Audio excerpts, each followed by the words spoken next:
Hello అందరికి నమస్తే. నేను జర్నలిస్ట్ రవీందర్.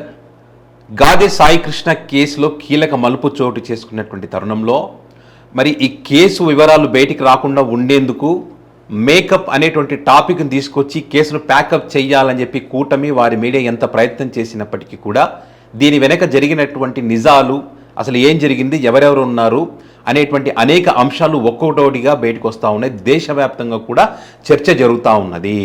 ఇక్కడ ఈ గాదే సాయి కృష్ణ ఈ డెత్ అయ్యారనేది అయితే చెప్తా ఉన్నారో దీనికి సంబంధించి అందరికీ తెలిసే ఈ వ్యవహారం అంతా నడిచింది. సో ఏదైతే ఒక కేసుకు సంబంధించి అనేక కేసులు ఉన్నాయని చెప్పి వీళ్ళు ఏదైతే చెప్తా ఉన్నారో వారి కుటుంబ సభ్యులు మాత్రం చాలా కేసులు ఉన్నప్పటికీ కొట్టివేయడం జరిగింది. 2 కేసులు పెండింగ్లో ఉన్నాయి. సో ఈ పెండింగ్లో ఉన్నటువంటి కేసులకు సంబంధించి కోర్టుకు హాజరు కాలేదు. హాజరు కాకపోవడానికి కూడా కొన్ని కారణాలు ఉన్నాయి. ఎవరైతే గాదే సాయి కృష్ణ కోర్టుకు హాజరైన ప్రతిసారి కూడా పోలీసులు తీసుకువెళ్ళి కొడుతున్నటువంటి తరుణంలో మరి ఇక్కడ ఉండకుండా మార్కాపురంలో బతుకు తెరువు కోసం అని చెప్పి కుటుంబం అంతా అక్కడికి వెళ్ళిపోవడం జరిగింది. సో ఈ క్రమంలోనే మరి ఆ వ్యక్తిని తీసుకురావాలని చెప్పి మహిళా టాస్క్ ఫోర్స్ అధికారులు 2 వెళ్ళి తీసుకురావడం జరిగింది. ఒక కేసుకు సంబంధించి ఒప్పుకోమని, నేరం అంగీకరించమని చెప్పి ఆ వ్యక్తిని చిత్రహింసలు గురి చేసినటువంటి తరుణంలో ఆ వ్యక్తి ఆ నేరాన్ని ఒప్పుకోలేదు. ఆ తర్వాత సిఐ నాగరాజ్ ఎవరైతే ఉన్నారో వారికి అప్పగించడం జరిగింది. సో వీరంతా కలిసి ఒక నేరాన్ని ఒప్పుకోమని చిత్రహింసలు పెట్టంటే వారికి అలవాటైనటువంటి పద్ధతిలో కొట్టి, బాత్రూంలో వేసి తొక్కి, గోళ్ళు పీకి నానా చిత్రహింసలు పెట్టారంట. ఆ చిత్రహింసలకు భరించలేక ఆ వ్యక్తి ప్రాణాలు కోల్పోయాడట. సో ఈ విషయాన్ని పై అధికారులు చెప్తే నష్టం ఏమీ లేదు, మేము చూసుకుంటాంలే అని చెప్పి ఆ విషయం బయటికి రాకుండా ఉండేందుకు ప్రయత్నం చేశారు. ఇక్కడ ఆ తల్లి తన కొడుకు కోసం ఎంత తపన పడిందో మనం చూసాం. తన కొడుకును వెతుక్కుంటూ పోలీస్ స్టేషన్ల చుట్టూ, కోర్టుల చుట్టూ, అడ్వకేట్ల చుట్టూ తిరిగినటువంటి క్రమంలో మానవ హక్కుల కమిషన్ కూడా ఆమె ఆశ్రయించినటువంటి తరుణంలో మరి హైకోర్టుకి ఈ కేసు పోవడం, అక్కడ కూడా హైకోర్టు మా ముందు ఉంచాలని చెప్పిన తర్వాత అప్పుడు ఏం చేశారు వీళ్ళు, రాజీ కుదిర్చేటువంటి ప్రయత్నం కూడా జనసేన పార్టీ నాయకులు చేయడం జరిగింది. దీని వైఎస్ఆర్ కాంగ్రెస్ పార్టీ కూడా ఆ కుటుంబానికి న్యాయం జరగాలని చెప్పి అసలు గాదే సాయి కృష్ణ ఎక్కడ ఉన్నాడనేటువంటి వివరాలు చెప్పాలని చెప్పి ఒత్తిడి తీసుకురావడంతో అసలు నిజాలు బయటకు వచ్చాయి. అసలు నిజాలు బయటకు వచ్చిన తర్వాత కృష్ణలంక సిఐ నాగరాజు గారిని వీఆర్కి పంపించామన్నారు, సస్పెండ్ చేశామన్నారు. సస్పెండ్ చేశారో వీఆర్కి పంపించారో ఇంకేం చేస్తారో తెలియదు.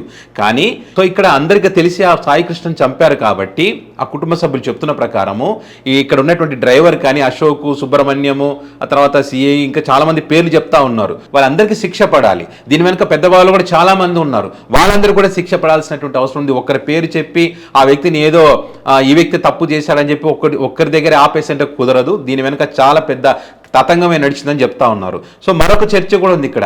ఈ సిఐ నాగరాజు గారు ఎవరైతే ఉన్నారో నన్నొక్కరిని ఎందుకు బలి చేస్తారో నాకేం సంబంధం, నన్ను బలి చేస్తే మాత్రం అందరి పేర్లు బయట పెడతానని చెప్పి ఆ వ్యక్తి కూడా మరి వారితో చెప్పినట్టుగా ఒక చర్చ జరుగుతూ ఉంది. మరి ఎంతవరకు నిజం ఏంటనేది చూడాల్సింది. అయితే ఇక్కడ ఆశ్చర్యకరమైనటువంటి విషయం ఏమిటంటే ఇక్కడ పవన్ కళ్యాణ్ గారు, చంద్రబాబు నాయుడు గారు, వంగలపూడి అనిత గారు వీళ్ళందరూ కలిసి ఒక సమావేశం ఏర్పాటు చేసుకొని అక్కడ ఏం చెప్తారు, గాదే సాయి కృష్ణ విషయంలో ఏం జరిగింది, ఎక్కడ తీసుకొచ్చారు, అదుపులోకి తీసుకోలేదన్నారు, మిస్సింగ్ అన్నారు, రకరకాల చర్చ జరిగింది కదా.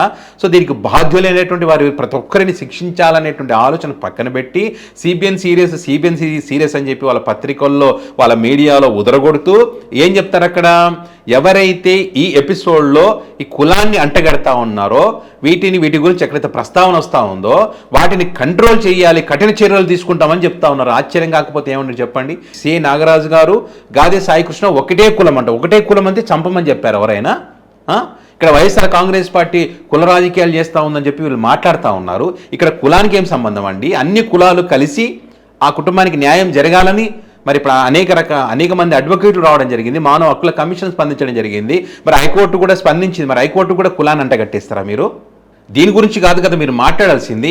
జనసేన పార్టీకి చెందినటువంటి విజయవాడ తూర్పు నియోజకవర్గం ఇన్ఛార్జ్ అంట మరి అమ్మిశెట్టి వాసు ఎవరో 50 లక్షల రూపాయలు మరి రాజు కుదిర్చే ప్రయత్నం చేశారని చెప్పి ఎవరైతే గాదే సాయి కృష్ణ మా మేనమామ ఉన్నాడో ఆ వ్యక్తి చెప్తా ఉన్నాడు. ఎందుకు తీసుకొచ్చారు, ఎందుకు పంపించారని చెప్తా ఉన్నారు. మీకు ఓట్లు వేసిన పాపానికి, మిమ్మల్ని గెలిపించిన పాపానికి మాకు ఈ శిక్ష వేస్తారని చెప్పి మీ గుర్తింపు కార్డులు, మీరు ఇచ్చినటువంటి ఐడి కార్డులు మెడలో వేసుకుని మరీ చూపించారు. మేము మిమ్మల్ని గెలిపించుకున్నాం, మీకు ఓట్లు వేసాం, అందుకైనా మాకు ఈ శిక్ష అని చెప్పి మరోపక్క అధికార పార్టీకి చెందినటువంటి మహిళలు ఏం చేస్తున్నారు తెలుసా?